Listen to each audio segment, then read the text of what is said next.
మహాశివరాత్రి పర్వదినాన్ని పురస్కరించుకుని ఈ నెల 8వ తేదీన హన్మకొండలోని హైగ్రీవాచారి గ్రౌండ్స్ లో ఇండస్ ఫౌండేషన్ ఆధ్వర్యంలో సాంస్కృతిక సమ్మేళనం ఏర్పాటు చేయడం జరిగిందని Indus foundation chairman Rakesh Reddy తెలిపారు. వరంగల్ నగరంలోని ఓ ప్రైవేట్ హోటల్ ఏర్పాటు చేసిన మీడియా సమావేశంలో ఇండస్ ఫౌండేషన్ ఆధ్వర్యంలో మహాశివరాత్రి పర్వదినం రోజున ఏర్పాటు చేయనున్న కార్యక్రమాలపై గోడ పత్రికను ఆవిష్కరించారు. 4 సంవత్సరాల నుండి ఇండస్ ఫౌండేషన్ ద్వారా మహాశివరాత్రి నాడు ఆధ్యాత్మిక కార్యక్రమాలు ఏర్పాటు చేయడం జరుగుతుందని, ప్రతి సంవత్సరం లాగా భక్తులు పెద్ద సంఖ్యలో హాజరై విజయవంతం చేయాలని, వరంగల్ అంటే ఆధ్యాత్మిక నగరం అని, ఇక్కడ పరమశివుడు కొలువై ఉన్న ప్రదేశం అని, అందుకు నిదర్శనం ఆనాడు కాకతీయులు ఓరుగల్లును రాజధానిగా చేసుకుని సుపరిపాలన అందించాలని, ఇంతటి గొప్ప శైవ నగరంలో ఉండటం మనందరి అదృష్టమని, ఇండస్ ఫౌండేషన్ ద్వారా ఈ సంవత్సరం మహాశివరాత్రి పర్వదినం నాడు ప్రత్యేక కార్యక్రమాలు ఏర్పాటు చేశామని, భక్తులకు కూడా ఎలాంటి ఇబ్బందులు లేకుండా అన్ని ఏర్పాట్లు చేశామని Indus foundation chairman Rakesh Reddy తెలిపారు. కేంద్ర సాహిత్య అకాడమీ అవార్డు ఇటీవల పొందినటువంటి గంగాధర శాస్త్రి గారి యొక్క ప్రవచనం ఈ సందర్భంగా ఉంటుంది. దానితో పాటు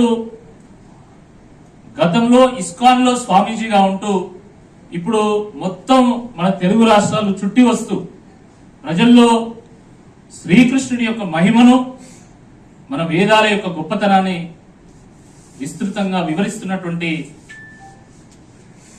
మన రాధా మనోహర్ దాస్ గారు వారి యొక్క ప్రవచనం కూడా ఉంటుంది. కన్నుల పండుగలాగా జరిగేటువంటి శివపార్వతుల కళ్యాణం ఉంటుంది. మధ్యరాత్రి లింగోద్భవ సమయంలో కాశీలో ఏ విధంగా అయితే సప్తహారతి ఇస్తారో అదే రకమైనటువంటి సప్తహారతి ఈ ఓరుగల్లును కనువిందులు చేయనున్నది. దాని తర్వాత ఇది ఒక గొప్ప సాంస్కృతిక రాజధాని కాబట్టి, జానపదాలకు పుట్టినిల్లు కాబట్టి, ఆ యొక్క సాంస్కృతిక వైభవాన్ని చాటే విధంగా అద్భుతమైనటువంటి సాంస్కృతిక కార్యక్రమాలు కూడా నిర్వహిస్తున్నాం.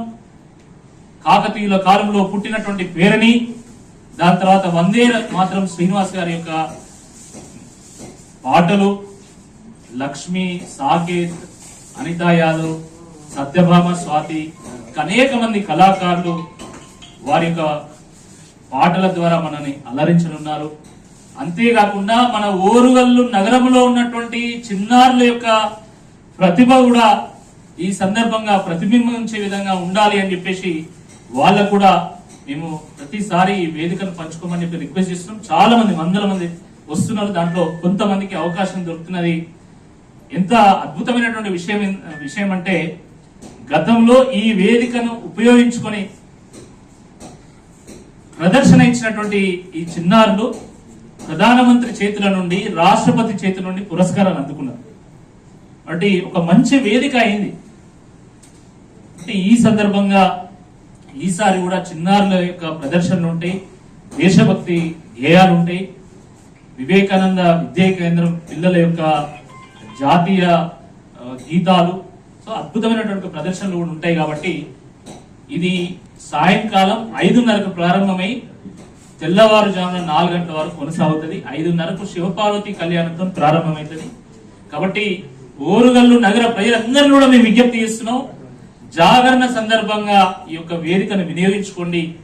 ముఖ్యంగా తప్పకుండా పిల్లల్ని తీసుకురండి, మీ ఫ్యామిలీస్, మీ మిత్రులు, మీ గ్రామానికి సంబంధించినటువంటి వాళ్ళు, మీ ప్రొఫెషన్ సంబంధించినటువంటి వాళ్ళందరినీ కూడా ఇన్వైట్ చేయాల్సిందిగా ఈ సందర్భంగా నేను విజ్ఞప్తి చేస్తున్నా.